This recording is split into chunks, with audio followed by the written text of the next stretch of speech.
Never did I get ahead in life. Stuck on my thoughts and the things that they lead to. Always think of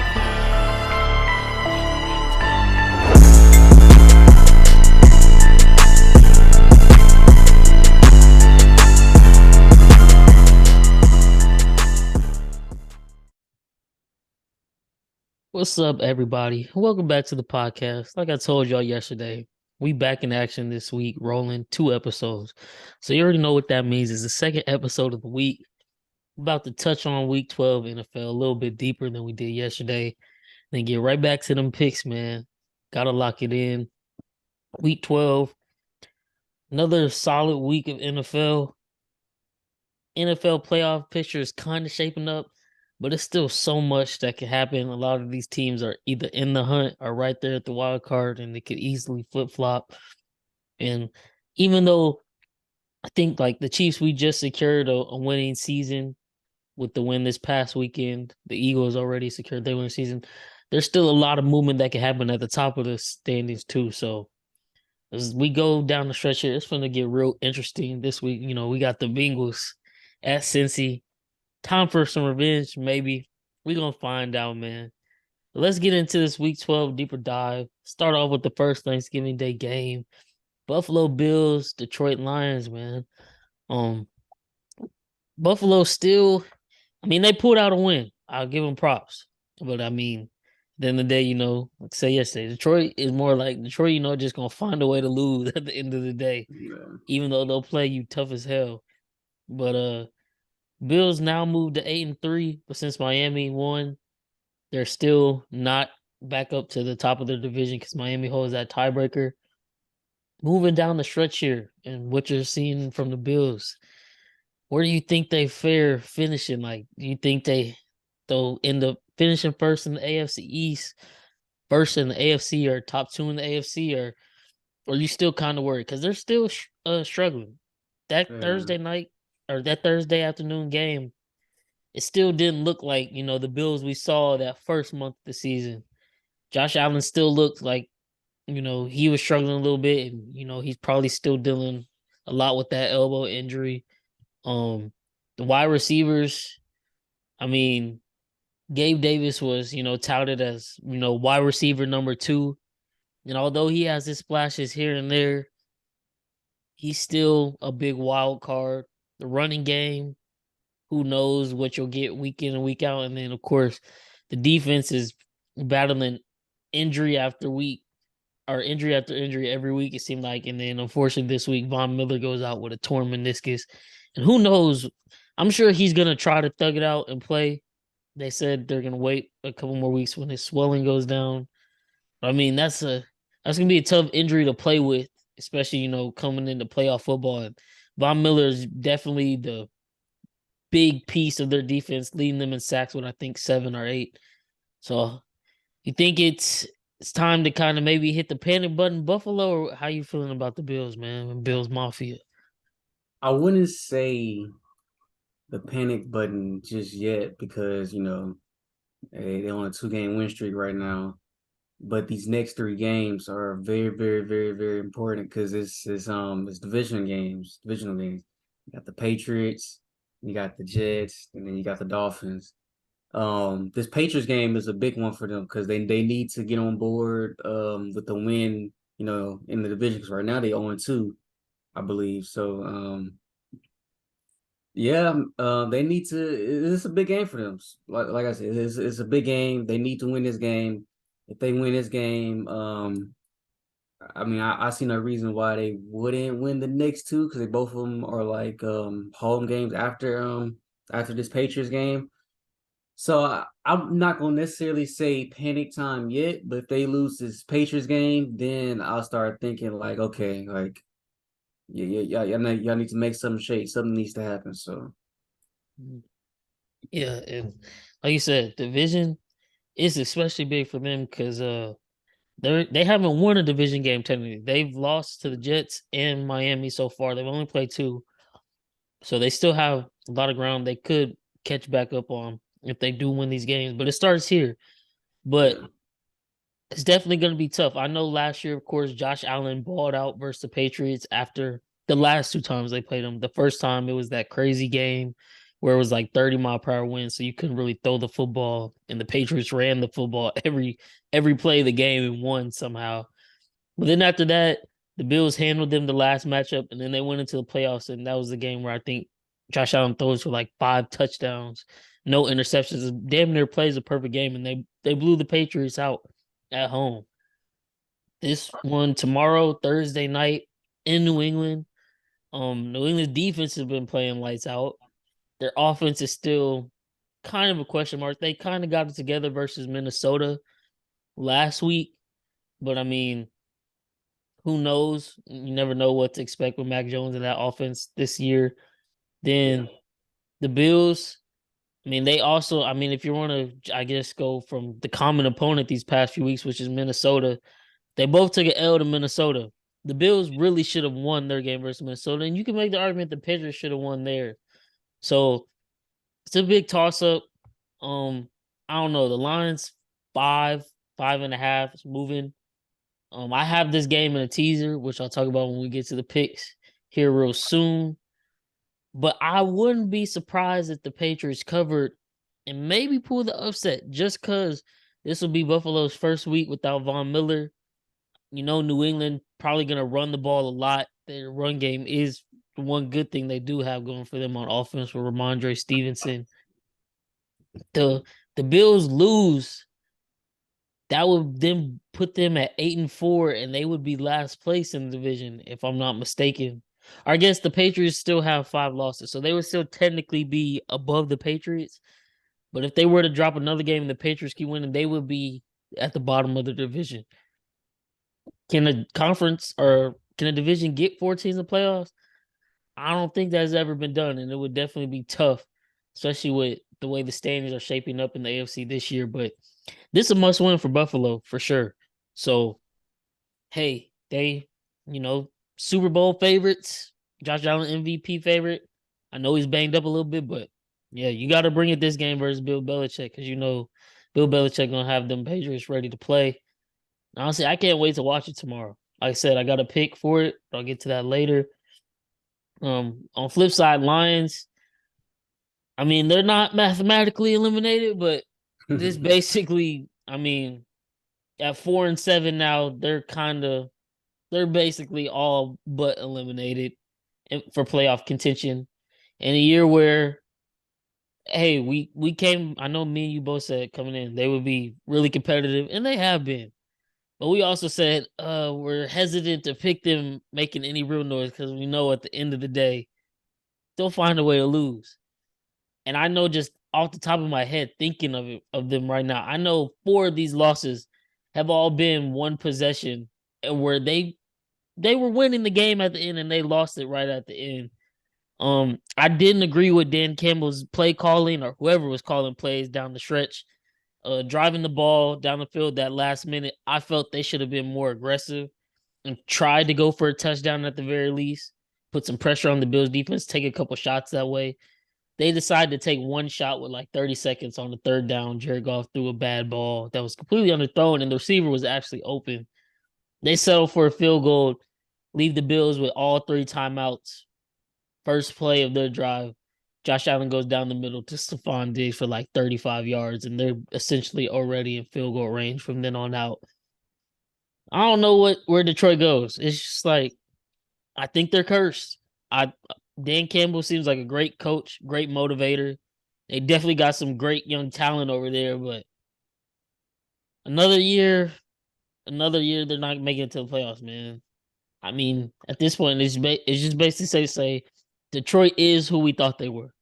Like, what's that Romeo Crennel soundbite from way back in the day? He's like, they are who we thought they were. They are who we thought they were. And that's exactly how I feel about Detroit. Like, everything we thought would happen with them is kind of happening. So, no surprises there.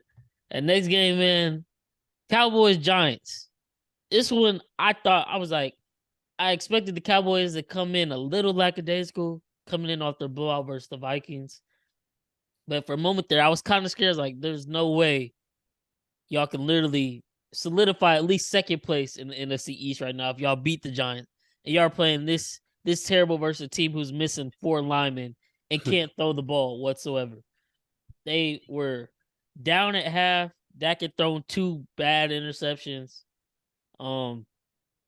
They got 1 touchdown to end the half, though, give them some momentum, but going down 13-7 at half, and it's kind of like, what's going on in Dallas? 1 week calling them real Super Bowl contenders, and then it's kind of like, they're showing us, it's still Dallas at the end of the day. But they got it together at the end of the second half, solidified a dub. It was one of those things. Cam literally texted me, Vegas made the call. Spread was 8.5, but it started at like 10 at the beginning of the week.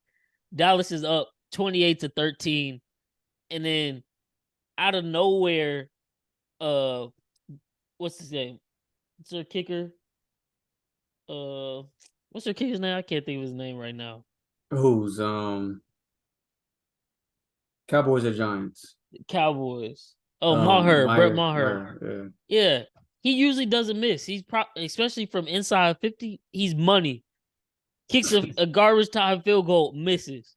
Now there's like a minute left, a minute 13 left to play. Giants just go down the field and score with 5 seconds left. Fred Gar.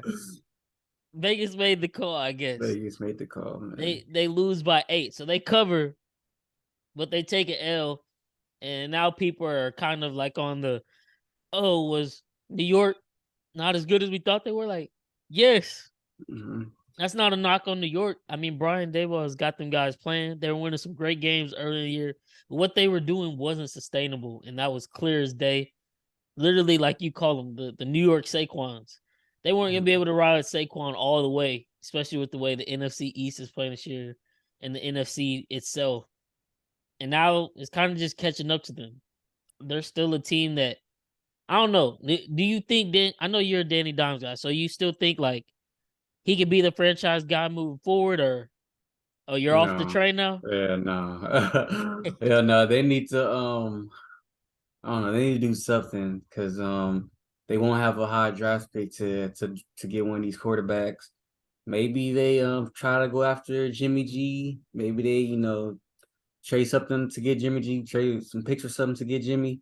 But yeah, they just really missing a quarterback and some receivers. Maybe Danny Dimes could be the guy. I don't know, because he has nothing to really work with receiving rods, and Wan'Dale Robinson got, he tore his ACL, but I don't think he's the guy. You can just tell he's not there. But yeah, maybe they go after Jimmy G this offseason, but who knows? Who knows? And I mean, we'll talk about the 49ers later because maybe Jimmy G might not be available. Crazy enough, but I'll touch on that later. Yes. But yeah, Daniel Jones now, I think, in his 4th year, so it's kind of like he's at that point where it's like, do we extend his 5th-year rookie option? They're not about to pay him because he hasn't proven that. But now you're kind of in the middle where it's like, well, he was winning his games, but was Daniel Jones really winning your games? No. Maybe a few games running he did. And he definitely had a stretch where he was taking care of the ball. But other than that, he hasn't really proved he's a franchise guy. But this year, like I said, he's out there playing with janitors and like there's nobody to throw the ball to besides star power name Kenny Golladay. But obviously, New York, for every New York fan wants him gone, is he's clearly shown he didn't deserve the contract he got. But now on the flip side, Cowboys moved to 8-3. I think they kind of put some pressure on Philly. Philly knows they gotta win here on out because they could definitely slip up. And if they lose to Dallas, their second matchup, they could be out of the first place NFC position that they've held down all year. For Dallas, do you think it's more beneficial for them to keep it going with what they got, or you want to? I mean, you probably don't want to see OBJ sign with them, but do you think it would be beneficial for them to sign OBJ instead? Definitely beneficial to sign OBJ. If they sign OBJ, bro, I mean, they'll be one of the favorites for the Super Bowl, or at least going to the Super Bowl for sure. I mean, that's all they're really missing, because I mean, CD CD been going kind of crazy lately. Like he's been doing his thing, but it needs somebody else on the other side of him to do something because Gallup he's still coming back from his injury, but you can just tell he's not as explosive that he's at like he used to be. So yeah, it's just literally just CD and Dalton Schultz catching touchdowns in the red zone here and there, but I mean, yeah, I think they should go after OBJ. I don't know what kind of contract he wants. I've been seeing he wants a long-term deal. Um, that's kind of tough because he's like 29 or 30. So I mean, who knows, man? We'll see though. Yeah, man. I mean, like I said, we're now going into week 13. We got 4 more weeks of football after this weekend. It's kind of like if he don't sign this week, He got signed this weekend. he got to sign this week or next week, realistically speaking, because he's going to have to come in and learn a whole new playbook. And then it's going to be playoff time right then and there. So, I mean, I don't want to see him in the Cowboys uniform, but at this point, I'm thinking that's really the only option it really seems like that he could realistically go if, he wants a long-term deal maybe, and then playoff. He wants to be on the playoff contender. Them are the Bills, but I really haven't heard the Bills as being a front runner anymore like they were when the rumors first started coming out of where he wanted to sign. So who knows at this point? Like I said yesterday, there's also part of me that thinks OBJ might not play football this year. Like I know he's medically cleared to play, but who knows what he really thinks, or like if he thinks, maybe these offers, if he has gotten an offer under the table, like if he thinks he's getting lowballed and maybe he'll just sit out and wait the offseason, train a little bit more to where he gets a deal he feels he deserves. Who knows? But the Cowboys, in my opinion, are already contenders. If they got him, I think they might have an argument to be NFC favorites over the 49ers. I feel like OBJ would put them on an even playing field. Because the only thing I think that's really different between those two teams right now, the 49ers and the Cowboys, is the offense on the 49ers is just loaded with weapons. As where Dallas, yeah, you got CD and Tony's been balling, and Zeke, he's coming back, he's looking good, but 49ers offense is just weapons galore, and then you got Shanahan calling plays. Literally the only deficit on their team is Jimmy G.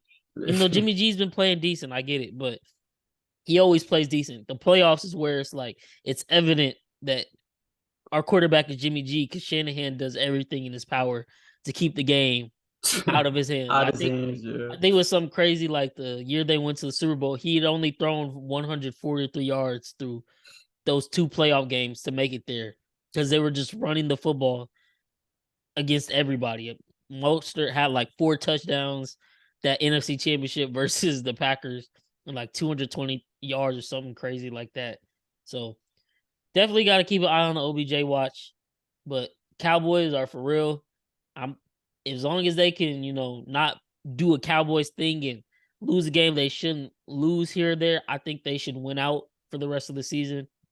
I think they'll beat Philly, and it'll just be on Philly to not lose 2 games for them to hold on to their first spot. But definitely something to watch moving forward because that's going to be major. Where it's like maybe it's not the Cowboys playing someone like the Buccaneers, since the Buccaneers are going to get a home playoff game. Maybe it's the Eagles got to travel back there or something. So who knows? Next game, Patriots Vikings. Kirk Cousins primetime. I told y'all I bet on this game personally throughout the week. Thanksgiving. They started off great, but then the defense let the Patriots score the ball just as much as the Vikings were scoring. And then there was a questionable call down the stretch where, I really don't know what the point is of having all this technology and replay if refs still going to get the call wrong. But Hunter Henry definitely caught a touchdown, which they called back. And then as a result, the Patriots ended up settling for a field goal. And that kind of was the difference at the end of the game where Minnesota went down and scored a touchdown instead of the field goal. But Vikings squeak out a win by 1 touchdown. I'm still not impressed with them, even though their record is 9-2. They could it's going to be hard for them to get first place in the NFC since they've lost to both the Eagles and the Cowboys. But I mean, they're probably a shoe-in for second, if nothing else.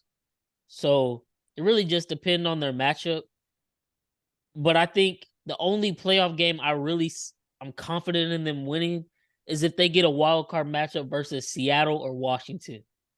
And even then, because it's a playoff game with Kirk Cousins, it's still up in the air if they'll perform or not. But I know you're kind of had the same thoughts as me. Has your thoughts changed any after this weekend? Are you still you're not buying in on the Minnesota hype?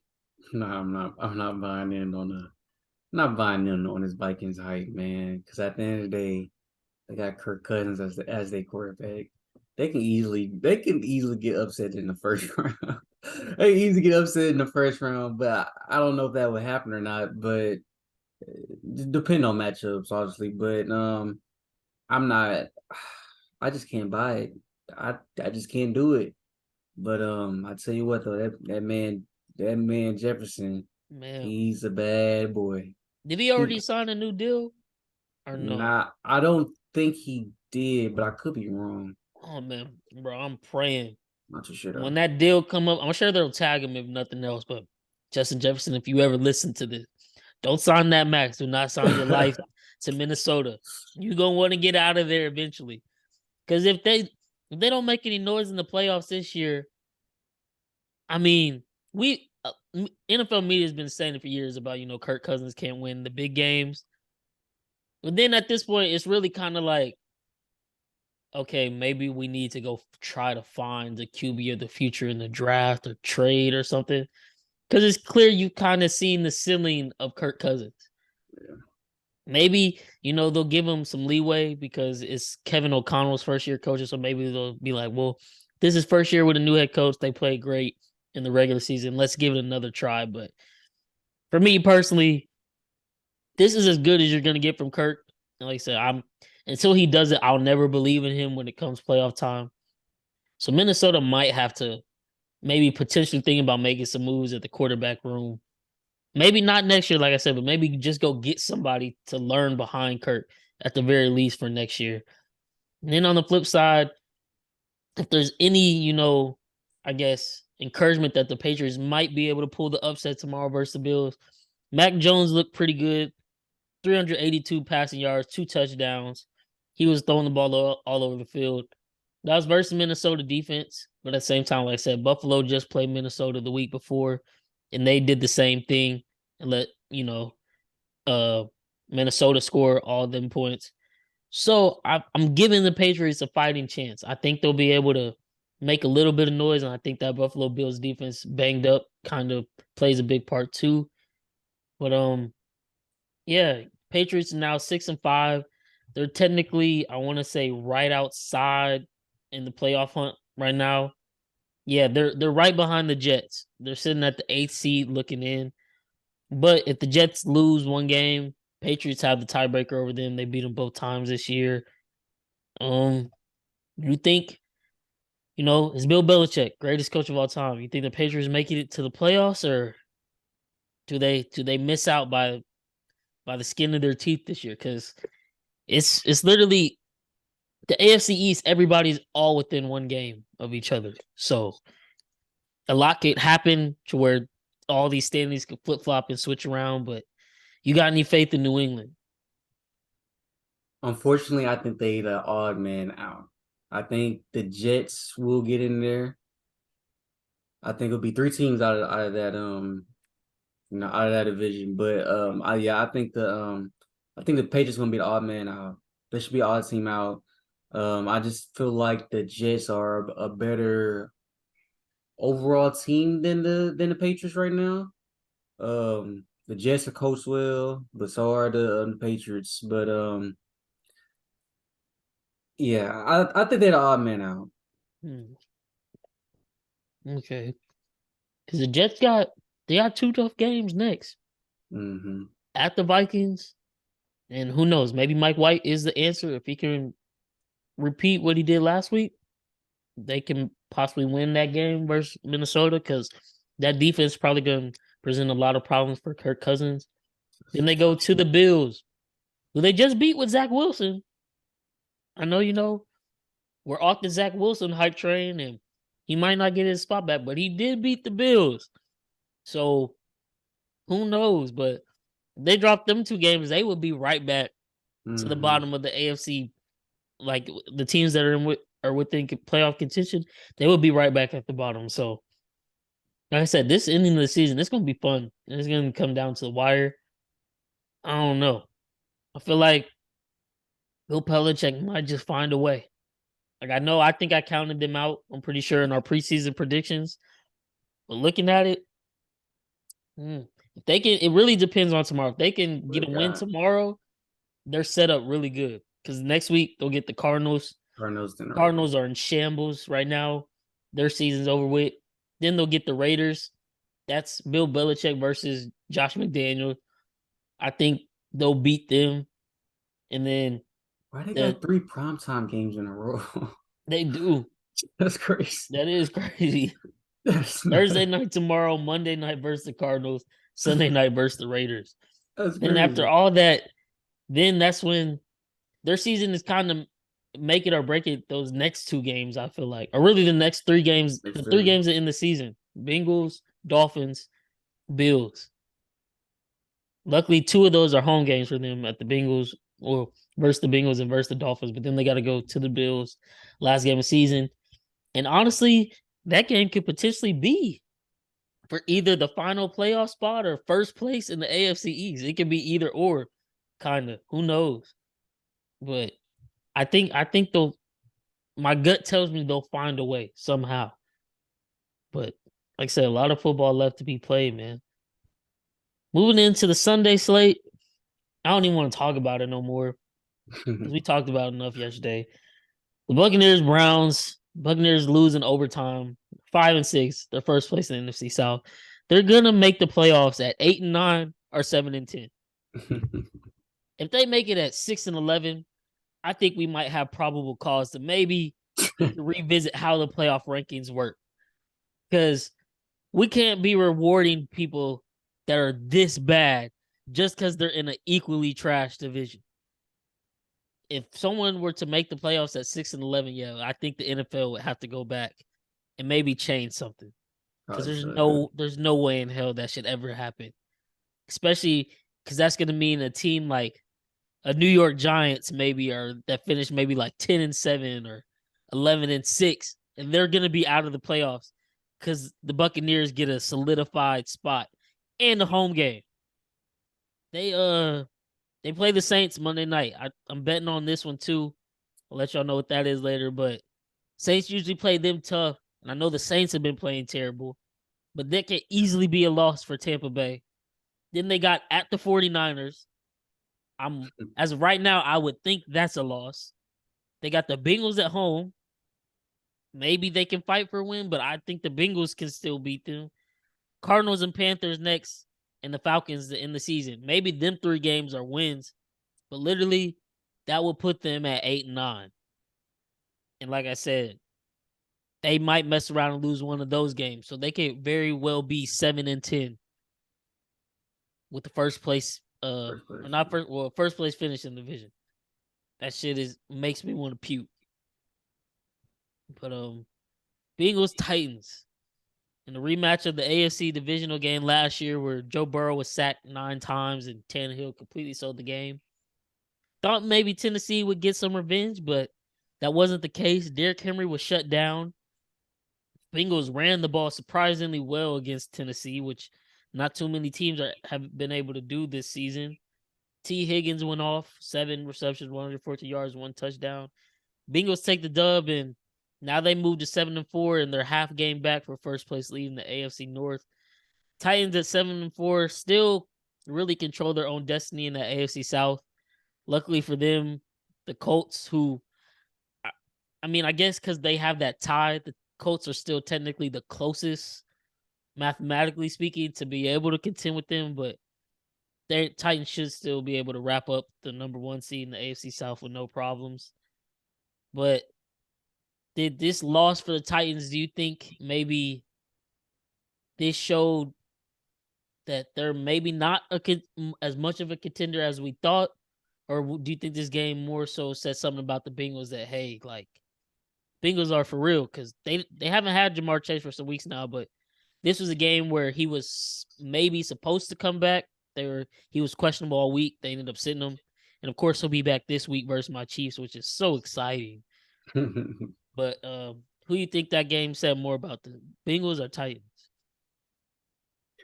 I think the Bengals in a way because no, now they're on a little three game win streak. They picking up momentum. They've been winning without Chase, and so now it's like like all right, could this be another magical run that old Joey B can have or got? But I think this win says much more about the Bengals than the Titans being like a contender in the AFC. Because I didn't really picture the Titans being a contender in the AFC, but I can like picture them like being a problem. Like say if like one of them elite teams like the Chiefs or the Bills get the Titans in like round 2 or round 1 or something like that. I mean that it won't be an easy game at all because it's hard stopping that man, and then the defense is set up to stop like pretty much anyone. So yeah, I think this win says more about the Bengals. I think it does too, but I'll say the Bengals needed this win Yeah, they with the did. way their schedule is about to pick up and the way they were sitting in the standings. Because yeah, they've won 3 games in a row, but 2 of those reversed the Panthers, who had PJ Washington starting that game, and then the Steelers, who divisional opponent, they played them tough. I'll give them that, but the Steelers more than likely aren't making the playoffs this year. So this one was kind of like, okay, can y'all be for real against a playoff team? Because the Titans are going to be a playoff team. They pulled out the win. So now this gives them a little bit more breathing room. Because if they would have lost, they would have been sitting at 6-5, still a game and a half back behind Baltimore. Yeah. And they would have been in the hunt with everybody else for the playoffs. And now they got my Chiefs this weekend. They got the Browns next, who are going to have Deshaun Watson back with the game under his belt. And Joe Burrow hasn't beat the Browns in his whole career. So as much as that might sound like an easy win right now, that probably won't be an easy win. They got the Buccaneers, who God knows what the Buccaneers will do that week. Then the Patriots at New England. That's Bill Belichick in December. That's going to be a tough one. Then they got the Bills coming to them, and then they end the season with the Ravens. Tough. So they definitely needed this win this weekend, and they got it. So props to them. If my Chiefs get them, that'll put them at 7-5. And then with these remaining 5 games, they have the potential to go 2-3 if it doesn't go their way, and that would put them at 9-8. I don't know if 9-8 gets you into the playoffs this year, because I think the cutoff might end up being around 7 games. Because right now, everybody in the playoffs in the AFC only has 4 losses.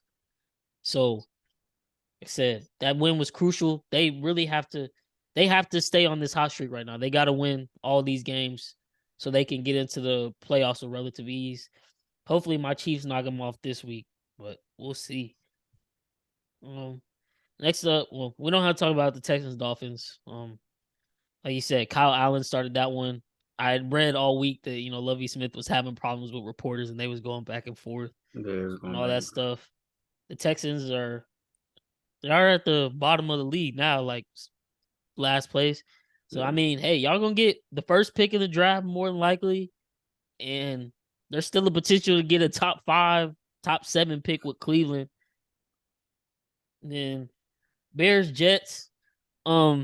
Not too much on this one either, but it was just surprising to me that there was even a debate about Justin Fields even playing. Like, he was questionable going into the game with torn ligaments in his throwing shoulder in a season where it's clear the Bears aren't making the playoffs. They should honestly, I thought they would have rather opted to kind of just rest him for the rest of the season, or at least these next couple weeks to let him heal, since that's their franchise guy. Clearly, he's showing you what he's capable of.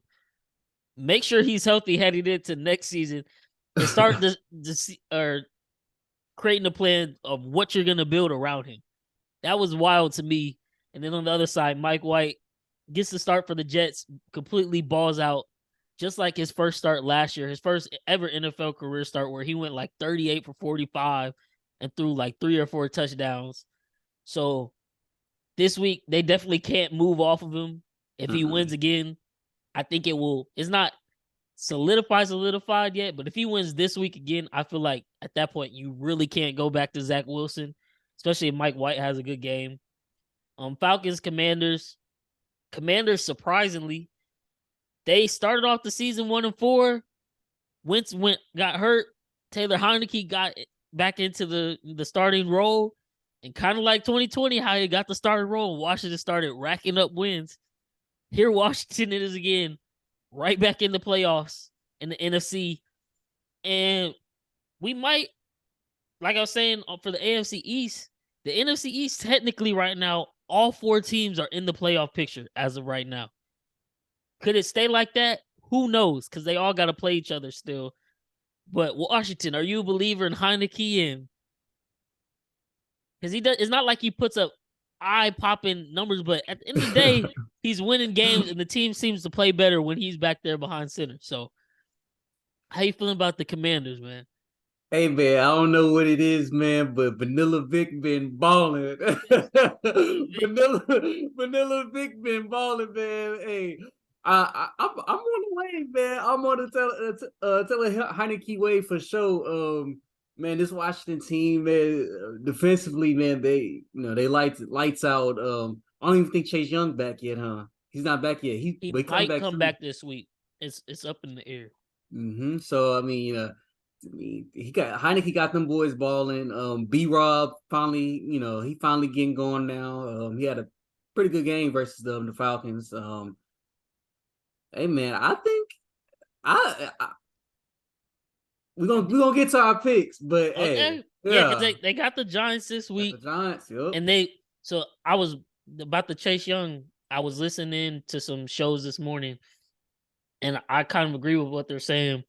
Think they should still keep Chase Young out this week, let him get one more week, and then they have a bye week. So he'll get another week to kind of get that much more ready. And then they play the Giants this week, bye week, and then they come back and play the Giants again, just at home. This week they're at New York. They're 2.5-point favorites. And honestly, the way they've been playing, I'm kind of already getting where you're hitting at, but I kind of agree with you. So we'll see. But it's definitely a crucial game. If they win this one, they would then leapfrog the Giants to take third place in the NFC East. And then the Giants would be right there on the brink of maybe getting booted out of the playoffs. I don't know. Like I said, it's not eye-popping numbers, but I'm kind of a believer in Heineke too. He just one of those guys. He gets the job done at the end of the day, and the team seems to rally behind him. If that's what it is, hey. And then on the flip side, Brian Robinson is starting to look like the Brian Robinson we thought he could be before. He had the tragic incident before the season started that held him out. When I went to the game versus the Texans, it was weird because I just bet I made a special little SGP for y'all that don't know what that means. That same game parlay, but it was all Brian Robinson, his rushing yards, his attempts, touchdown. First drive, he looked decent, and then he didn't play. All right, he played the first 2 drives, and then he didn't play for the rest of the first half. So I'm thinking, is he injured? So I'm looking through Twitter, searching his name, trying to find anything. And I'm like, no, that's him just standing there on the sidelines. They just started running Antonio Gibson, and I don't understand what Ron Rivera was really doing. But it's like, bro, you got this beast of a running back. Antonio Gibson he decent, but if you don't put Brian Robinson in the game and run the ball, especially they went into the red zone multiple times and he did not get in. And that's where I was like, okay, did Vegas make a call to Ron Rivera? Because Brian Robinson at that point was just coming off his best game of his young NFL career and he had a touchdown. It's like, why not go back to what's working, especially versus the Texans? But this past weekend, they fed him the ball like they should. Hopefully, they do it again this week. But yeah, man, It's gonna be interesting to see how the Commanders play out for sure. Who knows? But think I'm gonna be right there with you this week. But next up, Broncos Panthers Dookie Bowl. The only real headline from that was Purcell defensive lineman yelling at Russell Wilson. Stop saying that's right. Oh my God. I know that's not what he really said, but that's what I want to believe in my heart. And that would just be so funny. Like, I know that's probably going to be like, you know how they always have those end of the year, like bad lip readings of the NFL. They got to put that for that clip right there. Like, stop saying fucking let's ride. Like, but it even came out today. Reports are saying that, you know, a lot of players, you know, Russell Wilson has lost them in the locker room. Yeah.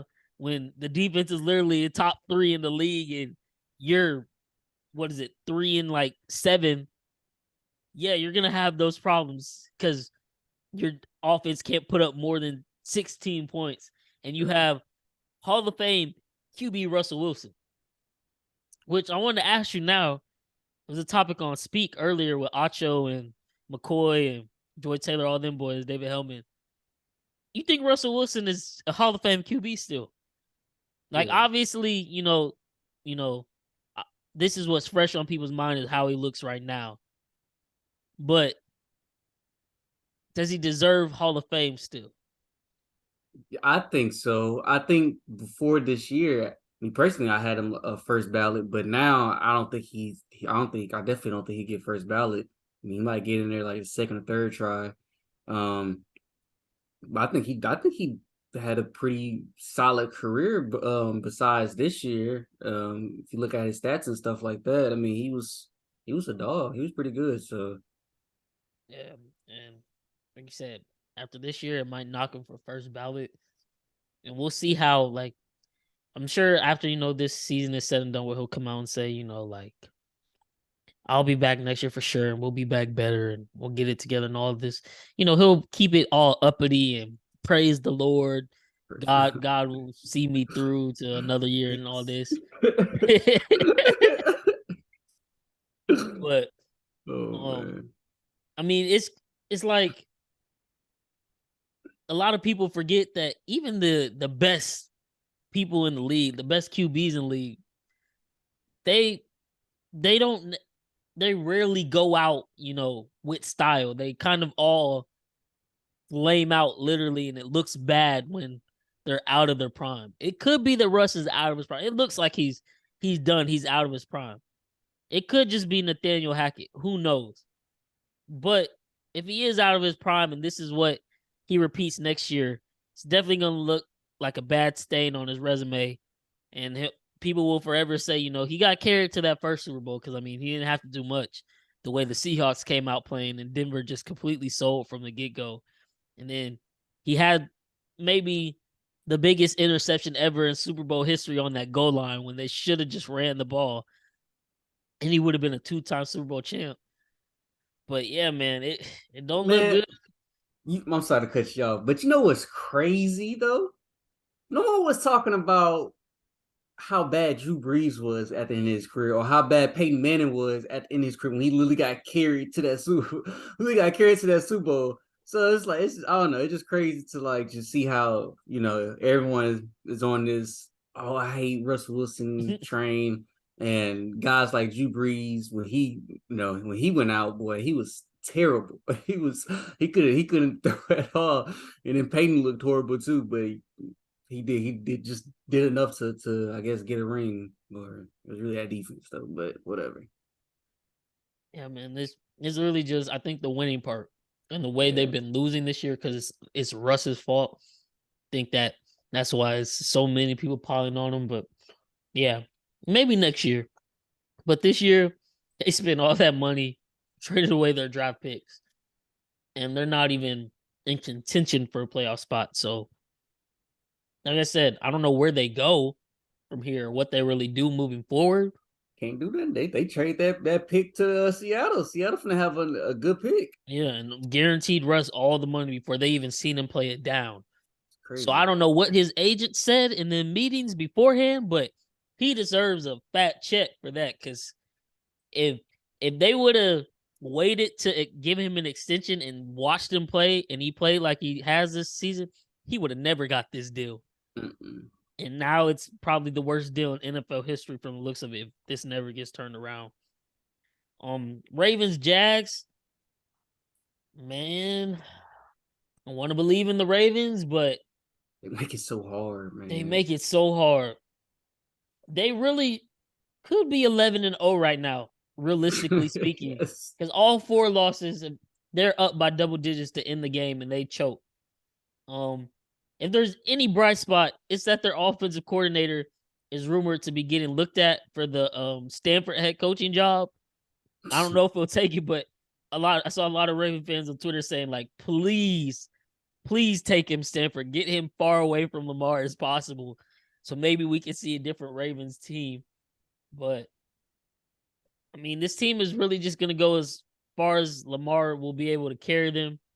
And I don't know if that's gonna be too far in the playoffs when it's gonna be a lot of talented teams and he's still really not working with anything. So, and then on the flip side, we kind of got our first. I was still kind of up in the air, like, yeah, Trevor Lawrence is uber talented, but he hasn't just looked like a great NFL QB yet, and he hasn't had too many great moments. But this weekend, the comeback win, that's the first time we saw Trevor Lawrence kind of be that guy, that franchise QB that everybody expected him to be. Maybe a positive note moving forward. They're 4-7, so they're still alive technically, in the AFC South, but it would take a massive, Titans downfall for that to even happen. And of course, the Jacksonville has the win. And usually their games are all close and them losing at the end or maybe squeaking out a win. So this week they got the Lions. And then if they can win that one and say maybe the Titans lose again this week, then their matchup in 2 weeks kind of gets a little interesting. But all that has to happen first. I still, I would go out on a limb and say they're probably not making the playoffs still, but great win from them nonetheless. Next up, man, Chargers, Cardinals. Herbert finally got him a game-winning drive, man. I know he's talented. I know he's got probably one of the best arms in the NFL, if not the best. Are you a believer in the Chargers? Because coming into the season, they were projected by a lot to win the AFC West. But they were projected by quite a few people as well to go to the Super Bowl, if not win the Super Bowl. And I know injuries have plagued their team, but that literally always happens every year. I don't know what they got going on down there with their training staff, but they're always in a battle for whatever reason. Like, they can't ever just win nice or win with some ease. It's always like a struggle to get there that, as a Chargers fan, will have you damn near a heart attack every weekend. The way they're playing these games right now, they're 6-5, and technically they're in the hunt. They're not a playoff team if the season were to end today. Do you think they can find a way to squeeze in? Because barring a epic meltdown from my Chiefs, there's no way they can get first place in the AFC West. So they're gonna have to get in as a wild card. And as we stated earlier, the wild card standings as of right now are very steep, with all the teams sitting at 7-4. And then you got the Chargers here at 6-5, who still, they have to, this week they get the Raiders. So maybe they can get some revenge for last year, because that's the team that knocked them out of the playoffs in that final game. But then, which they just announced today, is getting flexed to Sunday night. They got Miami Sunday night in a couple weeks. Tua versus Herbert. Both QBs from that 2020 draft. A lot of people have been saying, Tua's the guy now since the season he's having. Emmanuel Acho has been one of his biggest supporters and one of the biggest Justin Herbert haters, because he's a QB wins guy, and Herbert has a losing record in his career. But are you a believer in the Chargers and Herbert, or you think this is another failure of a year Because if it is, this is the year that you kind of have to extend Herbert, and you got to pay him. And once you pay a quarterback, then you have less money to pay everybody else around the team. So Chargers they miss. I mean, if they can still make something of this season, it will be great. But if not, they kind of missed their window of that formula where you get a young QB on a rookie contract and are able to have a nice team around him. So I just want to say first, they're failing Justin Herbert, man. They turned this man into a check down king. He just throwing the ball to Austin Eckler the whole time. Dead ass, bro. Like he just throwing it to Austin Eckler this whole time. Like throwing, little short routes to Keenan Allen. Man, let this young man sling the rock. They're not getting his full potential out of him, and it's just sickening to kind of see. But with that being said, I think it's gonna be the same thing as last year. They'll be right there on the cusp, and they'll just probably at the end of the year, they'll probably lose at the end of the year and not make the playoffs. They're so close. They're literally so close. I don't know what else they need to do. I know it's injuries. Injuries definitely kill them, but I mean, in the field, everybody's injured, so you gotta play through it. Look at the Chiefs. Chiefs literally their receiving core is literally all banged up, so they still find ways. Beat them with Justin Watson and Sky Moore as our two primary wide receivers because MVS only had like 2 catches that game, but exactly. Nobody wanted to talk about that after Mahomes put that game-winning drive together. It's just, oh, well, he has Kelsey. Like, y'all didn't watch the game then. Yeah, Kelsey made plays, but Mahomes was literally throwing it to everybody, as he always does. But I will say this year, if they can, these next 3 weeks are going to be a little tough. But if they can come out, if they can even come out 2-1 these next 3 weeks, they got the Raiders this week, Dolphins, Titans. And the Dolphins and Titans are home games for them. If they can come out 2-1 at the very least, they better make the playoffs. Because next they got the Colts, Rams, and Broncos to end the year.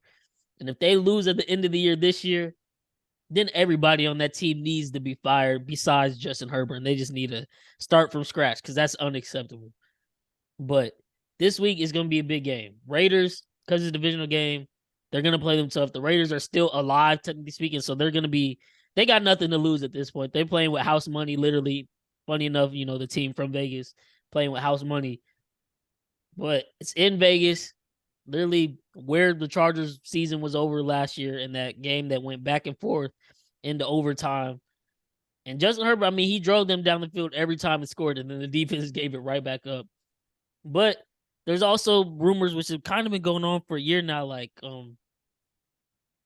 if they don't make the playoffs or don't do what they're supposed to, if they do make the playoffs when they get there, firing Brandon Staley and hiring Sean Payton, because Sean Payton loves Justin Herbert. Do you think, is that the move? Is that what they just need to go ahead and do?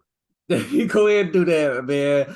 He'll oh my goodness, he'll completely unlock Justin Herbert's potential, bro. Like that'd be so amazing because he's the offensive guru. So pay that man whatever, because LA got money. They got money over there somehow, some way. They got money. So yeah, pay him whatever. He gonna ask for a lot. So I'm down with that actually, because I don't really like Staley. He do like crazy stuff. Like I don't know. He's too analytical. Yeah. So it makes or breaks him. This weekend yes. It made them. They went for 2 at the end of the game. If they lost that game versus the Cardinals, which they were all game, they will be 5-6. And it would be looking really bleak heading into this week. And then they would have been, this game versus the Raiders would have decided who was second in the AFC West technically. But they beat the Raiders first game of the season at home. This week they can put the final nail in the Raiders' coffin. So who knows? They're negative 1.5-point favorites. I'm staying away from that one because Lord knows what's going to happen in that game.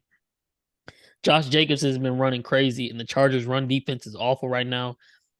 In large part, because of those injuries on the defensive line. But we'll see. We'll see. Like I said, if they don't make the playoffs this year, the way their schedule ends, yeah, it's going to be a very interesting offseason in LA, especially with how their offseason went this year and the expectations.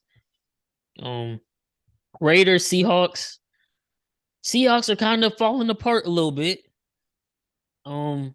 They're now the last wild card spot. They've given up the lead to the 49ers, who I thought the 49ers would, eventually make their way to the top of the NFC West, but expected a little bit better from the Seahawks. They lose an overtime thriller to the Raiders.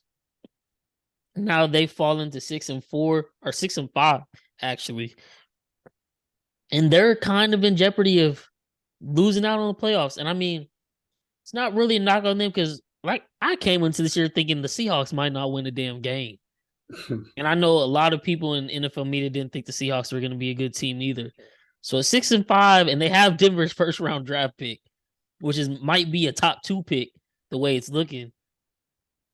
I don't know. Would it be a disappointment for them to miss the playoffs, or how you feel about them?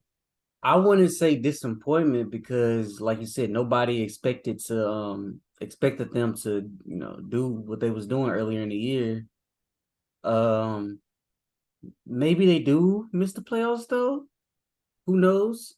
But what I do know, I think they should use that pick to draft a quarterback for sure. So, dang, even the way Geno Smith been playing? I mean, okay, you need something for the future. I feel Yeah, like. no, yeah. I agree with you. I just wanted to hear what you said about it because, like, that's gonna be a thing. Like, people are gonna be like, Seattle, you have, depending on who comes out, but this should be a decent quarterback class in this year's draft. And Geno Smith, this is 9th year in the NFL. Up until this year, he's never looked this good. Yeah. So it's very easy to say, like, maybe this year was an anomaly and the rest of years are how he really is. Mm-hmm. So if you stick with him and don't get a QB and then he comes out next year looking bad, you're going to be really upset with yourself because you missed out on a guy maybe like Bryce Young or somebody. I think they gotta get a quarterback just for the future. Because Geno, he's like what 32, 33 or whatever. Yeah. So I mean, it's like you said, it's only one good year out of his 9-year career. I think they have to draft a quarterback here. They gotta draft a quarterback. Yeah, I would agree with you. And I think these next 2 games should be very winnable games for them. They should beat the Rams next week. Then they got the Panthers at home. They should win that one. Then they got 2 tough games. They got the 49ers, which at that point, if Seattle can win these next 2 weeks, I don't think the 49ers will lose either. That game will be for first place in the division. So that'll be a tough one. And then they got us in Kansas City, Jets, and then they end the season with the Rams. So as long as they can win the games they're supposed to, they should still make the playoffs. With the way their schedule looks, I give them 2 losses to us and the 49ers, maybe a loss to the Jets. But all the other games, they should win out. So they should go, in my opinion, 4-2 to end the season. And that will put them at 10-7. And I think they might be on the brink of making the playoffs. They'll probably be in a battle with whatever third place NFC East team is still standing there. But we'll see. But I agree with you. Like, yeah, you got to go get a quarterback for sure. Yeah. Rams, Chiefs, 26-10. Somehow, some way we covered the spread. When it was really wasn't a terrible game from us. It was just a terrible game inside the red zone.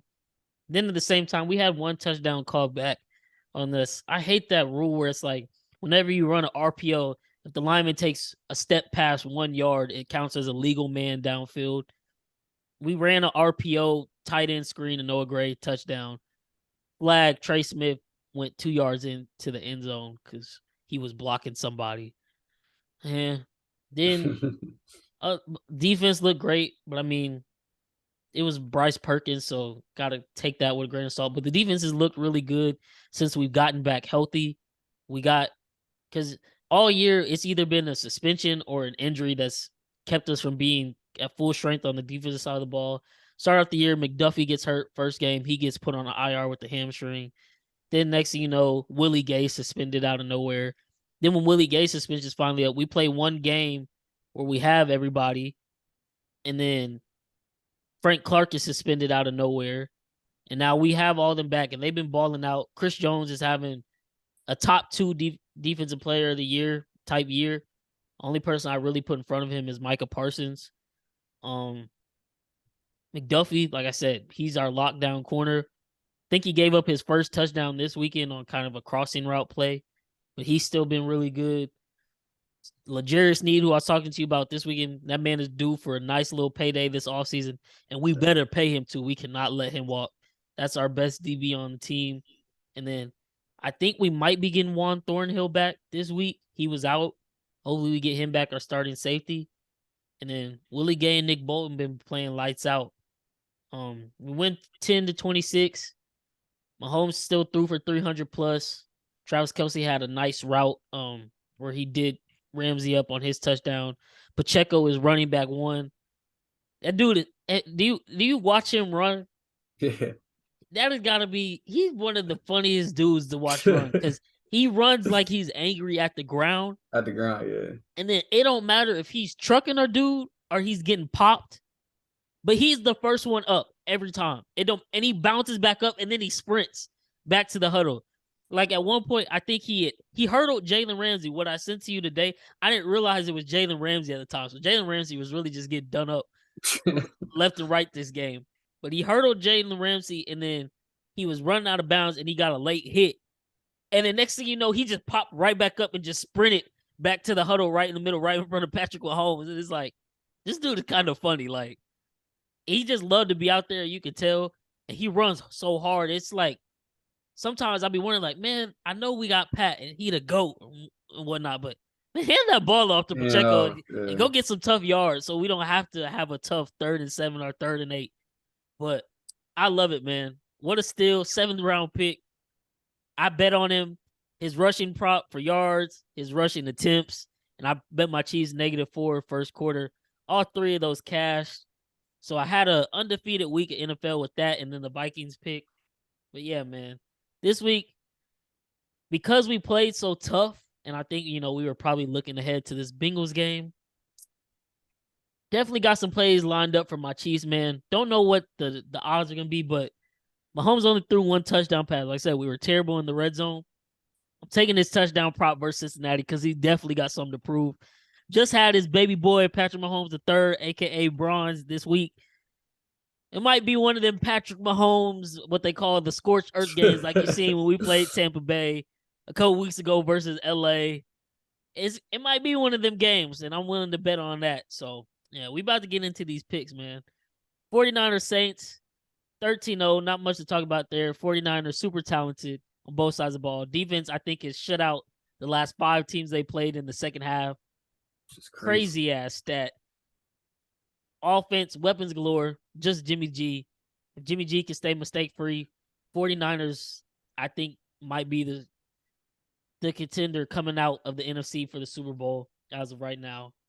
And then last game I want to touch on, Eagles-Packers, because the Monday night game really has no bearing on playoff standings with the Steelers and Colts. But Packers-Eagles, man, Eagles won, so give them credit. And they're 10-1, still first place in the NFC, first place in the NFL. But they haven't looked good these last 3-4 weeks.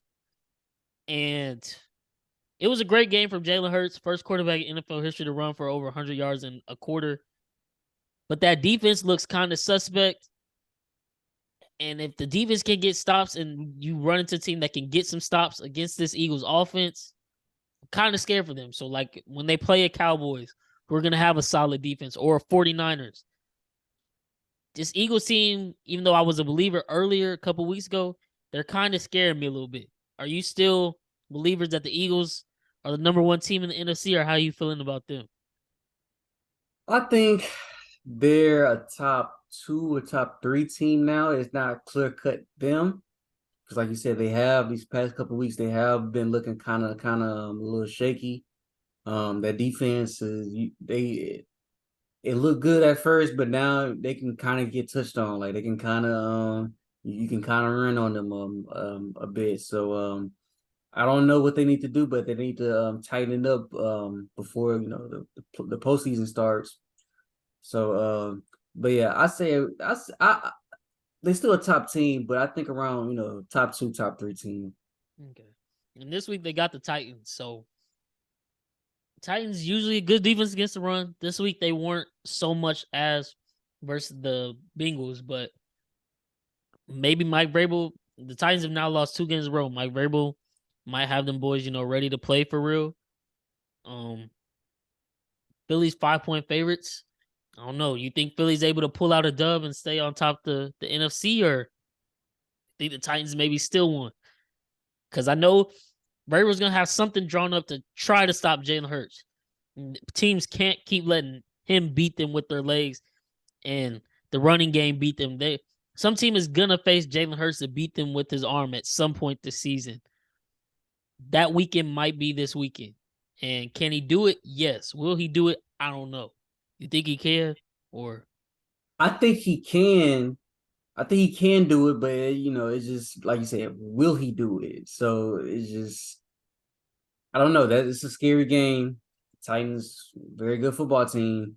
They win these type of games like this. So it's definitely gonna be a close one. I'm staying away from this because it's -5. So I'm yeah, that's an definitely ugly staying spread. ugly spread. I'm staying definitely staying away with that. I wouldn't be surprised though if the Titans upset. So we'll see. Because I think Derrick Henry might have he might have a little field day. Yeah. Because that run defenses look really bad. Real And Derrick bad, Henry bro. had a bad game this week, so I know they're gonna try to feed him.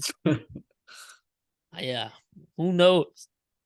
But if the Eagles lose, definitely start really circling that game on Christmas Eve versus the Cowboys, because that's gonna be for first place right there. But with that being said, that wraps up the Week 12 deep dive. Now we are into Week 13. Like I said, man, we only got 5 more weeks of football, man. A regular season football at least. Seems like we just started yesterday, but this season has been going by fast. It's been a great Fast, season. bro. Yeah. A lot of parity. But yeah, man, let's get into these picks. Um, like I said, I'll go first. I have a teaser, and dang, I was thinking about betting the Patriots +5. That's what it opened up now. Looking at the line right now, it has now moved down to 3.5 Buffalo. So I don't know if that's a trick or not. I'm staying away from that. But I locked in a teaser earlier on Monday, and it has the Patriots +12. So I'm kind of confident that. Think the Bills win, it'll be by 10 or less. If not, the Patriots just winning outright. So I think that one can hit. And then I have my Chiefs +4.5. If we lose, I don't think it'll be by more than a field goal, because Bengals beat us both times last year by a field goal at the end of the game.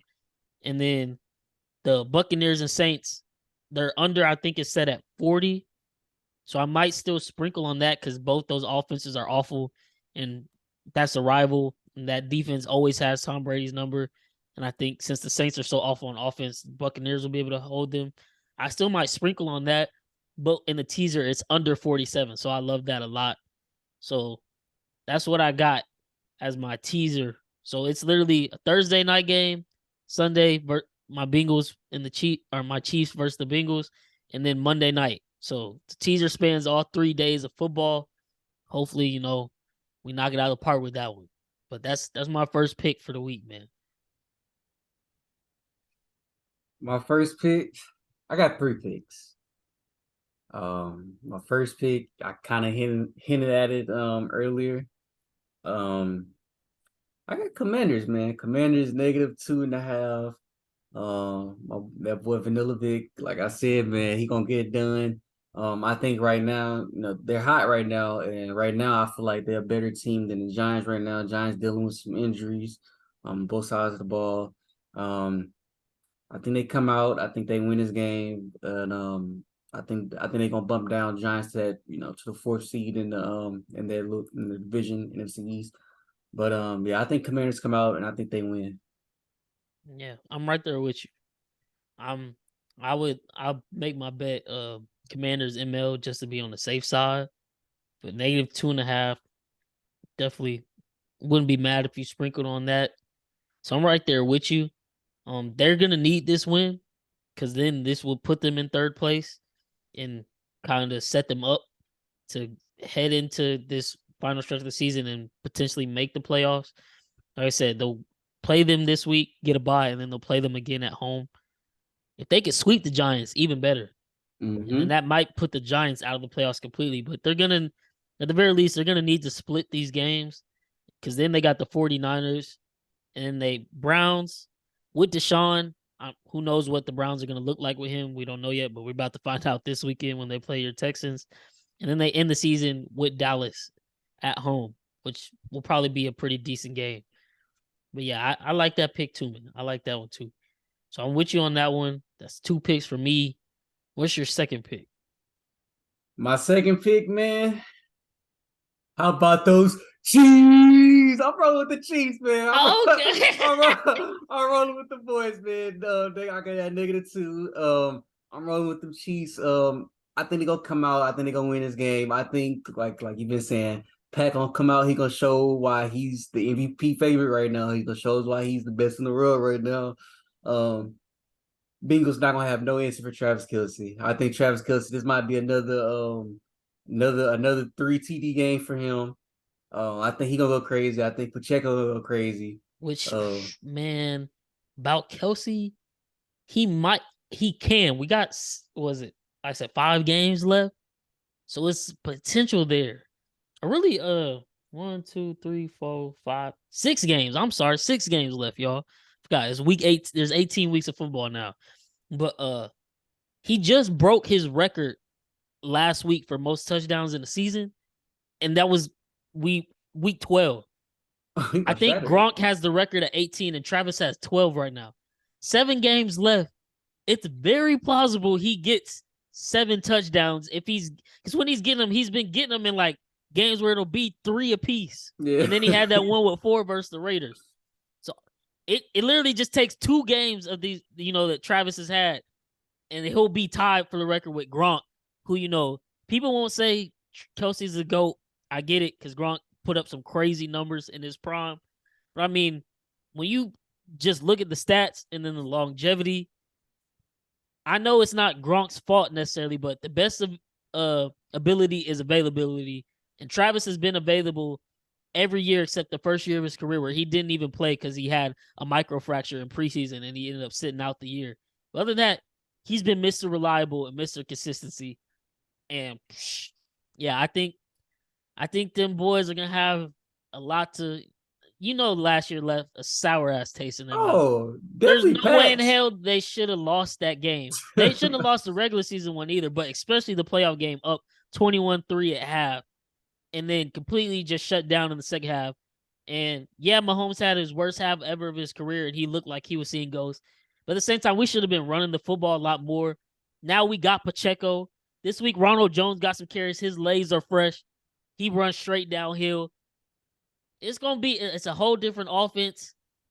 And I think, even though I don't agree with Justin Reed talking smack like he was today earlier on Twitter, I think that defense is going to be ready to go, and they're going to want to smack the Bengals around a little bit. And yeah, that was my next pick too. For me, you already know it's a max bet. I already threw 100 on my Chiefs. As soon as the week was over with last week and the numbers came out for this week, I was like, oh yeah, we got to get this game. And then, like I said earlier, I don't know what the odds or the prop is going to be, but if it's Mahomes over 2.5 touchdown passes for anything better than -120, -125, and if we can get some plus odds on that, even better. But I'm max betting that too. I think he goes for at least 3 touchdowns, if not more. Like I said, I think this is the game where Mahomes can ball out and shut everybody up because, that's the only thing people can say about us now this year for sure. Well, the Bengals got y'all number. They beat y'all twice. Y'all can't say nothing. We can't. You're right. Mahomes balls out and say he has like a 5-touchdown, 350-yard passing game this weekend. The MVP is kind of sold up right then and there. Yeah, and for sure.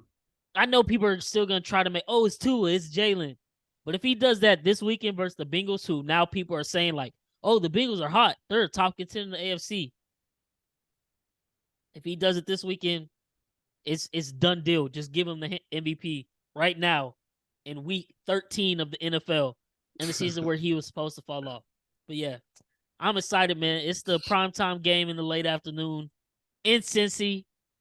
Get to get our lick back on their home field. Yeah, man, I can't fucking wait. I think this has the potential to be an ass kicking. This is usually this is usually the trend with this team. We see a team the next year that might have gotten the best of us the year before, and you hear it all week. Like, you got the players here that they remember the game. Chris Jones said he hasn't even watched the tape from last year's AFC Championship game. I know he had a crucial sack. He could have kind of iced the game, and he let Joe Burrow go, and he ran for first. So yeah, they might try to kill Joe Burrow this weekend. I think that offense, especially after the way we played this week in the red zone, Andy Reid and Bieniemy gonna have them boys right on point and focus this week, and it's gonna be a scary sight for them Bengals, man. Yeah, so if you want to make it a max bet with me, let's roll. Like I said, you already know this is my max bet of the week for me. So I mean, I'm down with it. I'm down with it. I think it'll be a blowout too. If not blowout, they should win by at least a field goal. A field goal. Yeah. Yeah. So yeah, man, y'all heard it here first. We haven't had a max lock in a couple weeks. Last week, well, not last week, but 2 weeks ago, the last episode we had done, Buffalo Cleveland game got moved because of the snow, so we couldn't get the max bet then. Of course, Thanksgiving week we were off, and 3 weeks ago we chose not to make a max bet. This week we are back, man. I Needed Sports Podcast, lock of the week, Chiefs -2. Take it to the bank, man. And you better lock it in right now, because it was -3, -2.5. Now it's moved down to -2. It might move back up to 3, but if you can steal it at 2, that way if there is a fluke and we win by 2, it'll be a avoided bet. But -2, man, max lock. I need it. Lock that shit in right now, man. You know what I'm saying? And as for that, like I said, Chiefs max bet, taking Mahomes prop. I'll probably sprinkle on the under still of the Saints and Bucks game, even though it's already in my teaser. I'm with you on the Commanders. That's all the picks I have for this week. I don't really like anything else. I just want to watch some good football and watch my Chiefs hopefully whoop up on the Bengals Sunday. That's about it for me, man. But I think you still got maybe 1 or 2 more picks. So go ahead and let the audience know what you rolling with. Hey, man, I got one more pick. You said you're not touching this game, but goddamn it, I am. I got the Chargers -1.5 on the road versus the Raiders. They gotta get their lick back, man. I think they're gonna sweep this series because I think they already beat them once. They beat them week 1. Yep. Mm-hmm. So I think they're gonna come out. They Justin Herbert, he's gonna come out, have a great game. I want to say Mike Williams should be playing, or I'm not too sure if he is or not. I don't know. That's because he sprained his ankle really bad when he initially hurt it, and then of course when they played us, he talking about, I don't know what it is about teams and having their good players injured, but when they play us, they're healthy. They give it a go because it's us. And Mike Williams came in that week talking about, yeah, actually my ankle was at 200%. I've never felt this healthy. It's like, bro, you just sprained your stuff 2.5 weeks ago. And everybody knows how sprained ankle works. Once you sprain that bit, it don't get too much healthier, especially while you in season. That's something that has to heal in the off season when you get time to actually rest. He comes in, makes a great catch to start off the game, and injures it right there on a tiptoe grab. And he's out for the rest of the game. He was out last week. He might try to force and play this week, but I don't know, like, health-wise. Like, he might mess around and end up out for the season if he re-injures that coming back too early. But, yeah, man, I think the Chargers can win. They're going to need to win this game. Mm-hmm. It just scares me with the way Josh Jacobs been playing, because that's a man trying to get paid right now. Yeah, the Chargers literally have literally only 3 defensive linemen. So as the game wears on, they just get tired. And that Pacheco was a 100-yard runner that week when we played him, and that was our first 100-yard rushing game since week 4 of last year, where we had a running back go over 100 yards. So that's the only thing that scares me about it. And of course, like you said earlier, Staley, his analytics might get in the way of the Chargers win. But yeah, man, this is a revenge game for them. I think Herbert, if nothing else, he'll ball out. It just depends on. It really might come down to who has the ball last. Again, honestly. Yeah, probably so. But they want to have. I like to gamble. Hey man, let it ride. Let it ride. Also, just a little if you know if anybody listening or you know some of y'all listening and you want to sprinkle on a little player prop, touch up on Nick Chubb rushing yards, man. You know they got us this week. Oh, for sure. He hasn't been doing much these past couple weeks. Sprinkling A little bit. Oh no, man, because he probably finna go crazy. Is Deshaun first game back? Oh yeah, they probably gonna try to be easing him. I would think they're trying to ease him in. Sometimes Stefanski play calling be having me scratching my head because I'm like, what exactly are you doing? But yeah, I didn't even I knew y'all were playing, but it didn't even register in my head like Nick Chubb versus the Texas defense. So yeah, we've been kind of doing a special lately here where some of the picks we discuss on the episode we might not necessarily tweet out, but for those of y'all listening and you betting. Maybe lock some of these in. That is definitely one to lock in. Last time Cam told us to lock in a rushing prop versus Texans, it cashed in the first half, and it was a max bet with Derrick Henry. So if you're listening again, definitely go take Nick Chubb's rushing prop, man. Because I doubt it's going to be over 100 yards, but he should definitely go for 100 if Stefanski calls the game the right way this weekend. So I'll definitely do that for sure. For sure. That'll be our special, prop pick from the episode that we'll tweet out after the fact. But if y'all listening, don't make that pick. Don't make that pick for sure. For sure. But yeah, man. Like I said, happy to be back. Last week, took the week off, but we back, man. It's really about to kick in. We're down to the final stretch of the season. Everything is must watch. And we're going to be back here every week with the recap and the picks for the next week. Right into the playoffs, and I can't wait for them. Wait, man. But yeah, man. It's serious now. Like it's playoff football basically. Like it's still the regular season, but at this point, for a lot of teams, it is playoff football. So these games are going to get really good. We got a lot of good matchups this weekend. One of them that we didn't even touch on that I'm not going to bet on. Dolphins 49ers. Man. This is going to be a good game. That defense versus Miami offense is Tua for real? I don't know. He looks good, but we're going to see. We're going to see. See, is he top 10 this year? MVP, one of the MVP finalists? We going to see. We're going to see. And if let Dolphins win and and Tua have a good game, everybody and their mama going to be flipping. Tua is the MVP. Even though Patrick Mahomes hung 44 on this same defense, but that's neither here or there. But I'm just let that ride. But yeah, man, Jeff Wilson and Raheem Mostert back in San Francisco with the Miami Dolphins this time. They've been talking a little bit of smack this week. Deebo Samuel fired back on Twitter. It's gonna be a good game. Yeah. Raiders Chargers, good game. Chiefs Bengals, good game. Yeah, man. Titans Eagles will be probably a really good game. Good slate this week, man. But we appreciate y'all if y'all listen in all the way through. This is our Pick'em episode. Go lock the picks in right now as soon as you click off this video or get off listening on Spotify, Apple Music, whichever platform you're on, man. But you already know what it is. It's your I Need a Sports podcast, boys, man. And we out. Yes, sir.